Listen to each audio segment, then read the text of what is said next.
My name is Julia, and I'm a 33-year-old. I have been married to David, who is 36-year-old, for the past 10 years. We've been together for over 13 years. We met in college, and while he's a couple of years older than me, that never affected our relationship. I've always been ambitious, and David knew this from the start. I work as a fashion designer for a global label, but I can't name it for obvious reasons. My journey in this industry started with no connections or support, so I've worked incredibly hard to reach where I am.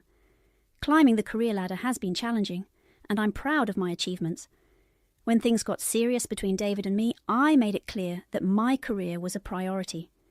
If he couldn't understand and support that, I couldn't see a future with him. David was completely supportive because he's ambitious too. He works in the finance department of a tech company and has steadily built his career. However, 3 years ago, we started having issues.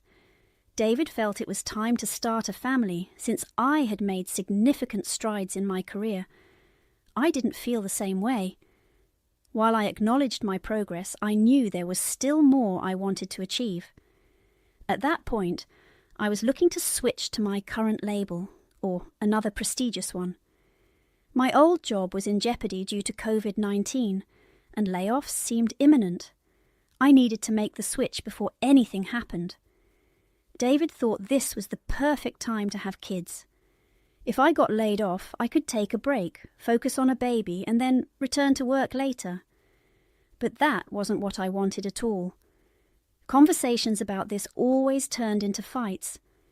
I felt he wasn't listening to my perspective, so I started applying for jobs without telling him.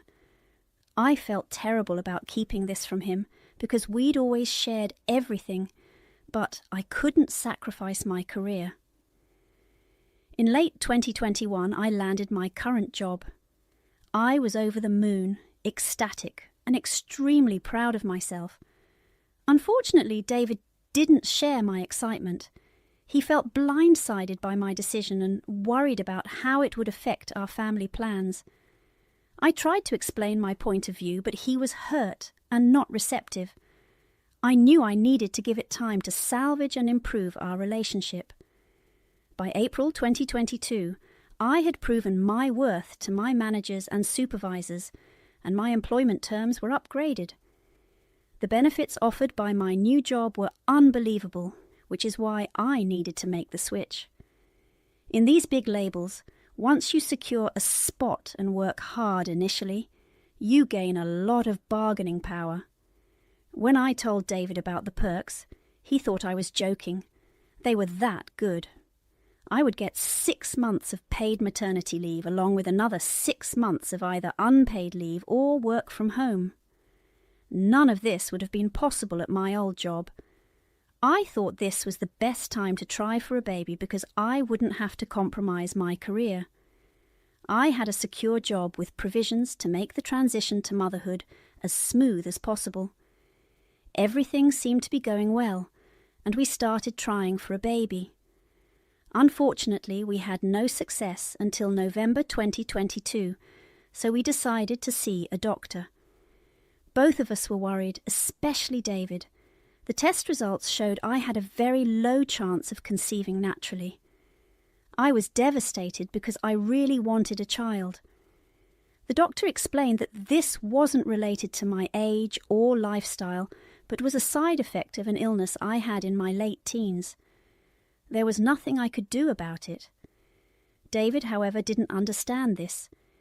He believed my age was the issue and started blaming my ambition for our infertility. He insisted that if I had listened to him and not focused so much on my career, we would have been parents by now.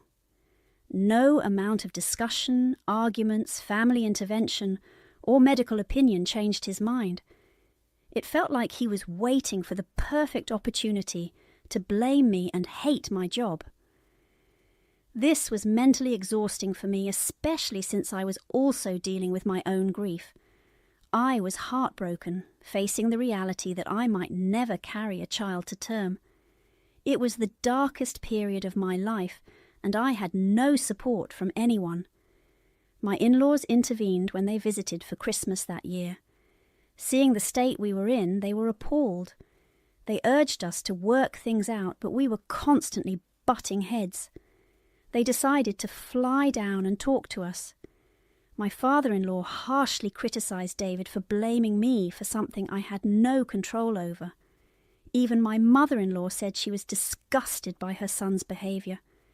They supported me throughout, and I was very grateful.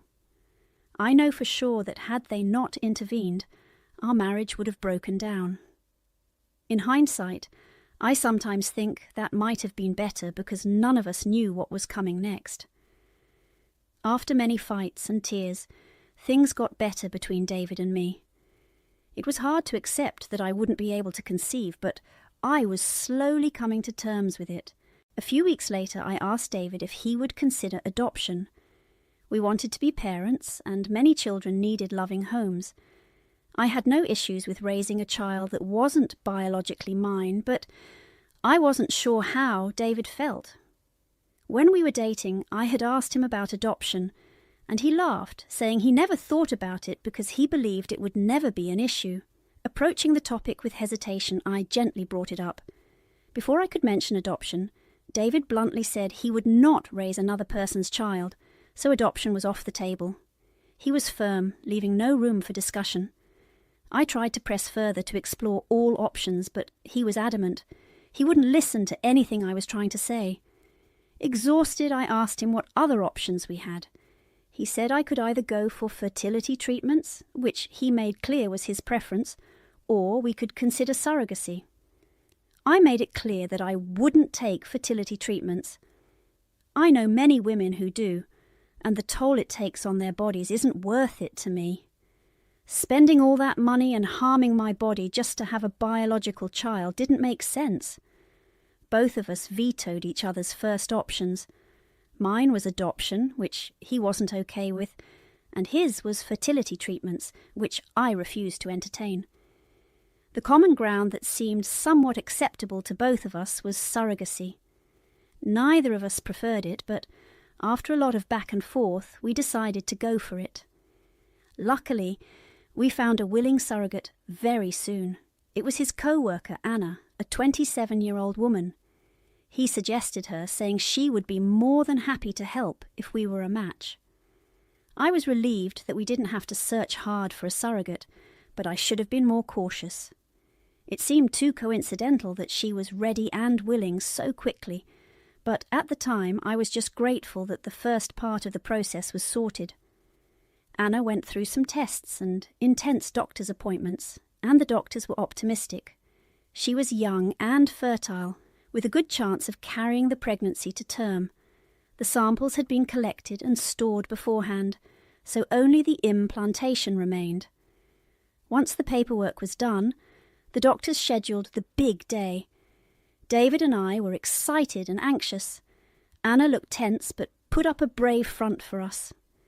After the implantation, we were asked to come back in 2 to 3 weeks to see if it had been successful. Anna was given a to-do list, with the main point being to avoid stress. The next few days were a blur. We stayed in constant touch with Anna and visited her daily. When we found out the implantation was successful, it felt like the happiest day of my life. Any worries or regrets melted away. During the first trimester, we didn't announce the pregnancy to anyone. We planned to share the news in the 4th or 5th month. The first few weeks after the success were great. We stayed in touch with Anna and helped with any medical issues. However, by the 1.5-month mark, Anna's morning sickness became severe. She had to take sick leave from work. The doctors prescribed mild medicines, but essentially told her to tough it out, saying it would likely last the entire trimester, if not longer. Around this time, I fractured my right wrist and needed help around the house. David's attention was divided. I couldn't check up on Anna due to my injury, but David took charge. What began to irk me was that he seemed nonchalant about my injury, focusing all his attention on Anna. He wanted to spend every free moment either with her or talking about her. I tried not to say anything. understanding that David was juggling a lot, but I got snappy with him. It all came to a head when he asked if I even cared about our child, and I snapped back, accusing him of not caring about me. After this eruption of anger, we sat down and discussed our feelings. He promised to do better and make me feel important, and I trusted him. For the next few days, his behaviour towards me improved. He was more attentive, and we spent more time together, but his mind seemed elsewhere. He was still fawning over Anna like a puppy, and it felt like he saw her as his wife rather than our surrogate. Anna had taken paid leave from work, but David was working extra hours to cover for her and visited her daily, even if I had seen her earlier. The first thing David did after work was drive to Anna's place for what he called bonding time. It wasn't just with our surrogate. He was bonding with her. He'd come home, changed, eat, and go straight to bed. Our married life became dead. We didn't talk unless it was about Anna. His focus was not on our child, but on the surrogate carrying our child. Being around that constant talk made me feel inadequate and incomplete as a woman. I wanted to address it with him, but I felt I had no right because it was my infertility that led us to need a surrogate. Anna was helping us at the cost of her health, and I felt like a terrible person for feeling envy and anger instead of gratitude. The whole situation was driving me crazy. Instead of bringing us closer, surrogacy had driven a wedge between David and me. I couldn't shake the feeling that David and Anna were having an affair. Rationally, I could explain his behaviour as that of an excited father-to-be, but all the alarm bells were ringing in my head. I knew I had to do something to calm my nerves. By the time I decided to snoop through his stuff to find something to confirm or dispel my suspicions, Anna was over 5 months pregnant. While David focused entirely on Anna and her pregnancy, I was obsessed with finding out what was going on between them. I admit I wasn't the best partner to David or the best support system for Anna, but I was too muddled in my own head. For those who might say I should have just talked to David, I tried, multiple times. His behaviour never changed, making me feel even worse. So, whenever I had time, I checked his phone and chat logs. David has 2 phone numbers, so it took me a while to scan everything. I didn't find anything suspicious in his texts or Instagram messages. The texts and DMs were mostly about Anna informing him of her condition and him checking up on her. It was all very safe for work, and sometimes it felt like chunks of the conversation had been deleted because there was no flow. Feeling guilty but not satisfied, I decided to check his emails. I finally got a chance to access his computer. His professional email had nothing between them, just work-related correspondence. His private emails also showed no contact with Anna. Then I noticed a 3rd email account logged in on his system. I quickly opened it and found emails with just one other email address dating back to 2022. I copied and pasted a lot of them into a document and sent it to myself, feeling that this was my only chance to confirm my doubts without getting caught. That night, I couldn't sleep a wink. I wanted to read every single email, but knew I had to be smart and not impulsive. I decided to wait until he left for work the next day. What I found shook me to the core. David was not only cheating on me emotionally and physically, but he was also planning to defraud me. It took hours to go through all the emails. David and Anna had been having an affair since early 2022. Nobody in their office knew. It started with him confiding in her about our problems, and she would listen and validate him. Gradually it became more intimate, with sleazy texts and images and verbal abuse directed towards me. Reading this was horrifying. Anna couldn't have children of her own due to a problem with her eggs, but she was the type of woman David wanted as the mother of his kids. They hatched a plan together.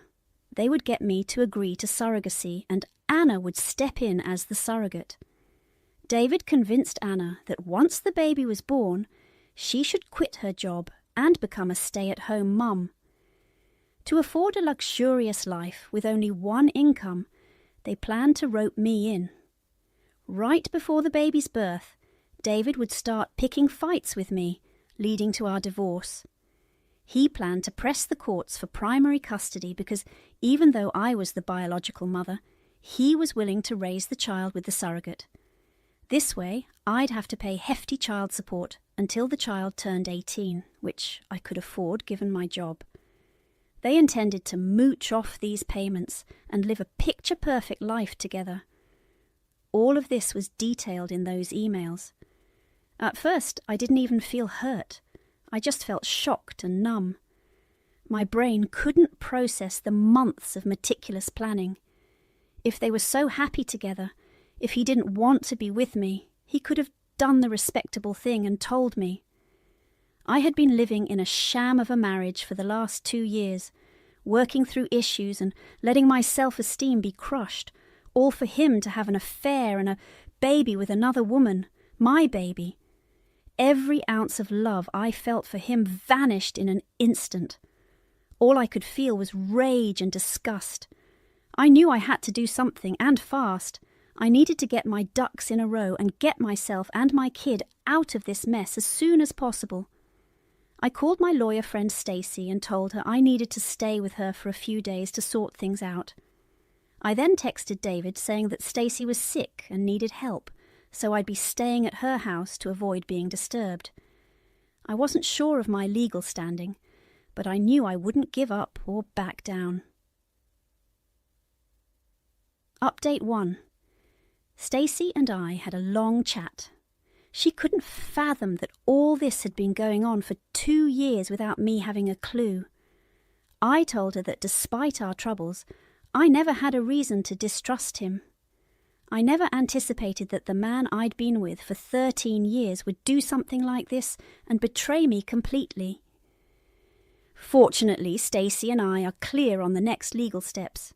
She's confident I will win this case. However, she says everything needs to happen before the delivery, and we have to make their affair public. If we don't, I don't stand a chance in court. The other option is to wait for David to start the divorce and then try to get primary custody, but that seems unlikely. David doesn't deserve any grace. He deserves all the mudslinging that will come his way. I can't wait to expose him and Anna in court, to our families, and most importantly, at their workplace. That's the only way I can get my revenge. Update 2. It's been 3 days since I read his emails. After spending a day with Stacy, I went home for a day and packed all my important stuff while David was at work. I didn't want him to suspect that I knew anything or that I was planning something, so I behaved as normally as possible. Stacy was getting the divorce papers in order. Today, right after David went to work, I took all my stuff and went to Stacy's house. She had already sent the divorce papers to his office and a notice to his boss, informing them that 2 employees were involved in a long legal suit on grounds of adultery and fraud. This was meant to make management aware of the affair between my soon-to-be ex-husband and his partner. It had the desired effect because David has been trying to contact me through all means possible, calling, leaving voicemails, texting, and even using his friends' and colleagues' phones. Stacy advised me not to answer any unknown calls and to record any that I do take because anything he says from this point on can be used as evidence. His messages are already incriminating. He alternates between begging me to come back and calling me every name under the sun. Surprisingly, Anna hasn't contacted me, though I'm sure David has informed her of the recent developments. I think I finally have the time and luxury to grieve the loss of my marriage and the life I once knew. The confrontation is over, and I've been in fight mode since I found out. Now, I can finally let myself feel all the emotions I've been bottling up for the last few days. Update 3. It's been a month since I served Zach with divorce papers, and things are looking good on my end, if I may say so myself. I've moved in with Stacey for now, but I'll finalise my lease for a new apartment by the end of the week. It's a 2-bedroom place in a decent part of town and fits my budget perfectly. Zach got fired, which was what Stacey intended when she leaked information to his boss. Now, with no income, Zach and Anna can't claim custody of the child when it's born. Anna hasn't been fired, probably because she's pregnant, but she's been asked to reconsider her position at the company post-pregnancy. People at their company think the baby is Zach's, which isn't helping their situation. Their reputation is tarnished, and it's affecting Anna a lot.